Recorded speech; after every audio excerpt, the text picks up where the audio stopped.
चंद्रयान-3 ने भेजी चंद्रयान-2 की फोटो। दोस्तों, चंद्रयान-3 ने चंद्रयान-2 की फोटो को कैप्चर करके भारत की स्पेस एजेंसी इसरो के पास भेज दिया है। इस वीडियो में हम आपको बताने वाले हैं कि चंद्रयान-2 क्यों फेल हुआ था और वापस कैसे जिंदा होगा चंद्रयान-2। चंद्रयान-3 की ताकत को देखकर पूरी दुनिया हैरान। दोस्तों, चंद्रयान-3 ने पूरी दुनिया को तब असंभव में डाल दिया जब उसने चंद्रयान-2 के बारे में पूरी जानकारी इसरो को दी। उसके बाद अमेरिका की स्पेस कंपनी नासा और स्पेसक्राफ्ट भी चंद्रयान-3 पर नजर गड़ाए बैठे हैं। इसरो ने पूरी दुनिया को बता दिया है कि उसके जितनी ताकत दुनिया के किसी भी देश की स्पेस एजेंसी में नहीं है। चंद्रयान-3 ने चांद पर पहुंचने से पहले ही ऐसा कारनामा कर दिखाया जिसे देखकर हर एक भारतीय का सीना चौड़ा हो गया है। 14 जुलाई को चंद्रयान-3 लॉन्च होने के बाद ऐसे रिकॉर्ड बना रहा है जिसे देखकर पूरी दुनिया में तहलका मचा हुआ है।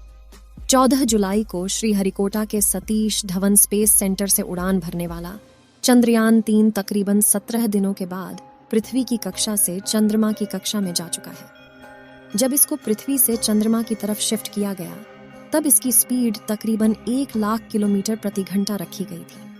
आपको बता दूं कि चंद्रयान-3 कुछ और दिनों के बाद 23 अगस्त को चंद्रमा की सतह पर सॉफ्ट लैंडिंग करेगा। वहीं आपकी जानकारी के लिए बता दूं कि अब की बार इस मिशन में कोई भी आर्बिटर नहीं है, क्योंकि जो आर्बिटर इसरो ने चंद्रयान-3 के साथ भेजा था वह अभी भी सही सलामत काम कर रहा है और वह आगामी 10 वर्षों तक ऐसे ही काम करता रहेगा। चंद्रयान-3 चंद्रमा की कक्षा में जाने के बाद यह ऑटोमेटिक पहले वाले आर्बिटर से कनेक्ट हो जाएगा। उससे पहले चांद के बारे में कुछ जानकारियां देते हैं। चंद्रमा पृथ्वी का एकमात्र प्राकृतिक उपग्रह है। यह पृथ्वी के आकार का लगभग 1/4 और द्रव्यमान का 1/6 है। चंद्रमा पृथ्वी की परिक्रमा लगभग 28 दिन में करता है और अपने अक्ष पर एक बार घूमने में भी उतना ही समय लेता है।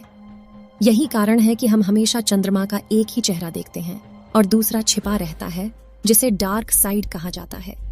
चंद्रमा का सतह चट्टान और धूल से बनी है। चांद पर कोई वातावरण नहीं है और वहां पर पानी होने की संभावना है।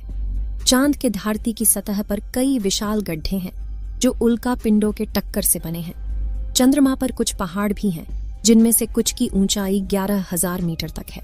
चंद्रमा पर गुरुत्वाकर्षण पृथ्वी के गुरुत्वाकर्षण का 1/6 होता है।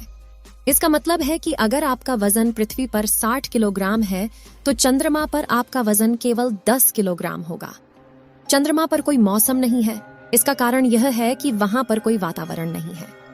बिना वातावरण के सूर्य और अंतरिक्ष से आने वाली गर्मी और ठंड को चंद्रमा की सतह पर संरक्षित नहीं किया जा सकता है। इसलिए चंद्रमा की सतह पर दिन में बहुत गर्मी और रात में बहुत ठंडी होती है। अब बात करते हैं कि चंद्रयान-3 आखिर चांद पर क्या करेगा। चंद्रयान-3 चांद के दक्षिणी ध्रुव पर सॉफ्ट लैंडिंग करने के पश्चात चंद्रयान का रोवर चांद की सतह पर भयानक गड्ढों और चांद पर पानी की मौजूदगी का राज्य खोलने वाला है। अभी भी हमारा चंद्रयान चंद्रमा से तकरीबन 2 लाख किलोमीटर दूर है, लेकिन हमारे चंद्रयान में लगे हुए हाई रेजोल्यूशन वाले कैमरों ने चंदा मामा की पहली तस्वीर भारतीय स्पेस कंपनी इसरो को भेज दी है। इस बार चंद्रयान पर तकरीबन 19 से ज्यादा कैमरे, 240 सेंसर और 4 पेलोड लगे हुए हैं, जो इसको सही रास्ते पर लेकर जाता है और किसी भी तरह के आने वाले खतरे का पूर्वानुमान लगाकर हमारे चंद्रयान-3 को चांद पर पहुंचाने में मदद करेंगे।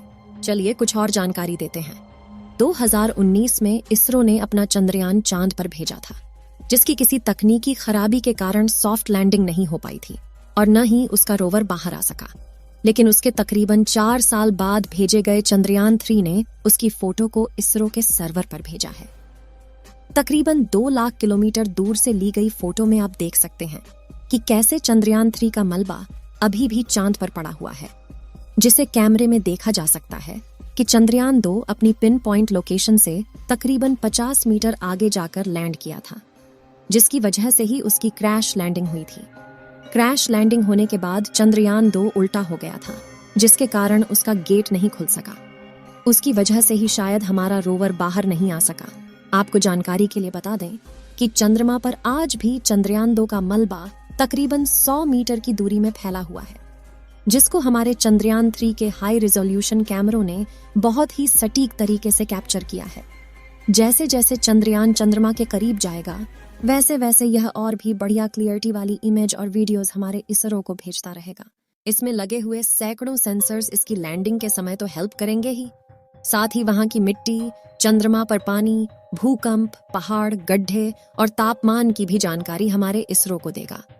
इन सभी आंकड़ों को देखकर ही हमारा इसरो इसके बाद गगनयान लॉन्च करेगा, जिसमें हमारे खुद के एस्ट्रोनॉट गगनयान में बैठकर चंद्रमा पर जाएंगे और पूरी दुनिया में अपना नया रिकॉर्ड बनाएंगे। वहीं अगर हम चंद्रयान 3 और चंद्रयान 2 के कुछ मेजर डिफरेंस की बात करें तो चंद्रयान 2 मिशन की असफलता के बाद इसरो ने इस बार चंद्रयान में कुछ बदलाव किए हैं। चंद्रयान 3 के लैंडर को डिटेक्शन और वाइड लेंस कैमरा के साथ लॉन्च किया गया है, जिसका उपयोग लैंडिंग के समय नियंत्रण के लिए किया जाएगा, क्योंकि लैंडर चंद्रमा की सतह पर उतरेगा। सफलतापूर्वक लैंडिंग करने के पश्चात वहां की हाई रेजोल्यूशन तस्वीरें और वीडियो बनाने के लिए भी कैमरों का इस्तेमाल किया जाएगा। चंद्रयान 3 में ऐसे 2 कैमरे लगाए गए हैं, जबकि चंद्रयान 2 में केवल 1 कैमरा था। चंद्रयान 2 के ऑर्बिटर को उपकरणों की प्रभावशाली सूची के साथ लॉन्च किया गया था, जो अभी भी चंद्रमा की कक्षा में काम कर रहा है। पिछली बार चंद्रयान 2 की लैंडिंग साइट का क्षेत्रफल 500 मीटर इंटू 500 मीटर चुना गया था। इसरो विक्रम लैंडर को मध्य में उतारना चाहता था, जिसकी वजह से कुछ सीमाएं थीं। इस बार लैंडिंग का क्षेत्रफल 4 किलोमीटर इंटू 2.5 किलोमीटर रखा गया है, यानी इतने बड़े इलाके में चंद्रयान 3 का विक्रम लैंडर उतर सकता है। आपको बता दें कि अब की बार इसमें ऑटोमेटिक सेंसर भी लगाए गए हैं, जिससे अब की बार इसकी सॉफ्ट लैंडिंग होना तय है।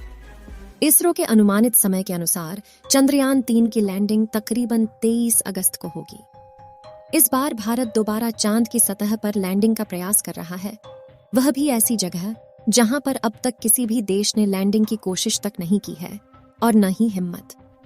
वैसे दुनिया में 11 देश हैं जिन्होंने अपने मून मिशन भेजे हैं। अगर भारत का यह मिशन सफल होता है तो दक्षिणी ध्रुव के पास लैंडर उतारने वाला पहला देश बन जाएगा और भारत दुनिया की पहली स्पेस एजेंसी बन जाएगी। आपको बता दें कि आज के समय में इसरो दुनिया की सबसे तेजी से आगे बढ़ती हुई स्पेस कंपनी है। अगर हम इसी तरह से आगे बढ़ते रहे तो वह समय दूर नहीं जब पूरी दुनिया में अमेरिका की स्पेस कंपनी नासा से पहले हमारे देश की स्पेस कंपनी इसरो का नाम लिया जाएगा। आपको बता दूं कि हमारे चंद्रयान 3 पर अमेरिका, रूस, चाइना, जापान, ब्रिटेन और फ्रांस जैसे बड़े देशों की स्पेस कंपनियां नजर गड़ाए बैठी हैं, क्योंकि हमारा चंद्रयान चंद्रमा के दक्षिणी ध्रुव के आसपास लैंड करेगा, जहां पर आज तक कोई भी देश अपने यान को लैंड नहीं करवा पाया है। चलिए दोस्तों, इस वीडियो को यहीं पर खत्म करते हैं। इस वीडियो को एक लाइक जरूर करें और अपने मित्रों तक इस वीडियो को शेयर करें, ताकि उन्हें भी जानकारी मिल सके, और अपने भरोसेमंद चैनल को सब्सक्राइब जरूर करें और बेल आइकन को ऑल पर सिलेक्ट करना बिल्कुल ना भूलें। मिलते हैं किसी और नॉलेजेबल वीडियो के साथ। वीडियो को अंत तक देखने के लिए धन्यवाद।